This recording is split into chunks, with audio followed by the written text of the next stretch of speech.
Ho un problema con l'inglese. Chi mi conosce direbbe non solo uno, ma questa è un'altra storia. Questo è Stay, un podcast in pillole sugli U2.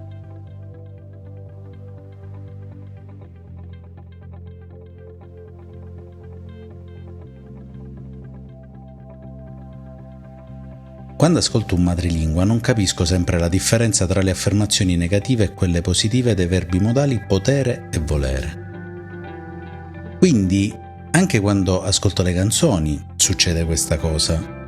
E l'appello di un figlio verso il padre a farsi aiutare diventa l'esortazione di un padre verso il figlio a far da solo. Nelle diverse fasi della vita c'è quella grazie alla quale decidiamo di uscire di casa. Iniziamo a costruire qualcosa con le nostre forze. Forse tendiamo a ripetere quanto imparato dai nostri genitori. Fatto sta che decidiamo di lanciarci. Non vuoi essere più il bambino da coccolare, ma vuoi essere tu, cerchi l'identità che non sai di avere.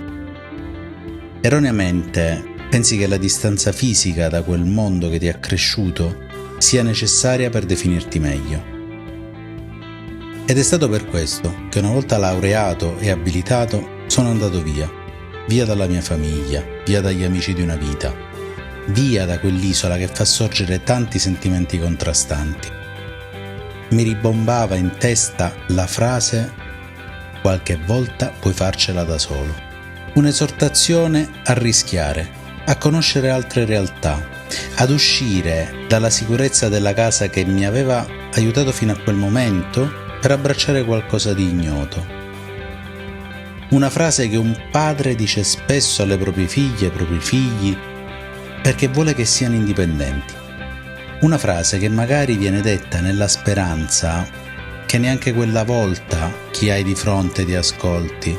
Dico, non mi ha mai ascoltato, ha sempre fatto il contrario di quello che gli suggerivo, perché stavolta dovrebbe ascoltarmi?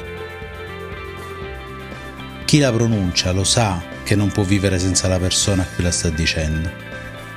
Comunque usciamo dalla nostra comfort zone, quella in cui c'è qualcun altro che pensa a noi e ai nostri bisogni per iniziare a costruirci il nostro futuro, per aggiungere materiale a quel bagaglio di esperienze che ci definiranno. Ancora non sai che più in là guarderai qualcosa che hai scritto in un foglio e vedrai la stessa grafia di chi ti aiutava a fare i compiti a casa alle elementari. Ancora non immagini che davanti alle tue figlie ripeterai frasi e gesti che hai sentito in tantissime altre occasioni, ma che erano rivolte a te. Ancora non pensi che un giorno ti guarderai allo specchio e vedrai quelle persone da cui ti sei separato. And it's you when I look in the mirror. And it's you when I don't pick up the phone. Sometimes you can make it on your own. Ad un certo punto però noti quella T. Quando hai definito il tuo essere, quando stai andando per la tua strada, quando sei un po' più sicuro di quello che vuoi, in quel momento arriva quella telefonata che speri non arrivi mai. Arriva quella notizia che ti spiazza e che ti apre gli occhi sulla tua fragilità e su quella di chi ti ha cresciuto. In quel momento ti chiedi se sei adulto abbastanza per affrontare questa nuova situazione. Ed è allora che quella T torna al suo posto.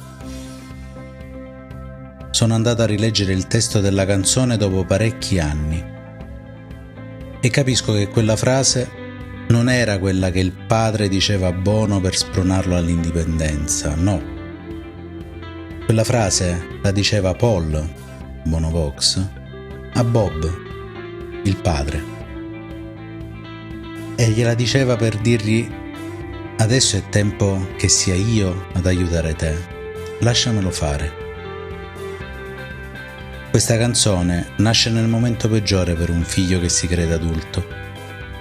Nasce davanti a una birra in un pub, nasce la sera che Paul sa che anche quella persona che si è dimostrato forte per tutta la vita, quella persona che lo ha protetto e che si è preso cura di lui e di suo fratello dopo la morte della madre, anche quella persona è fragile, anche quell'uomo invincibile ha trovato qualcosa più forte di lui.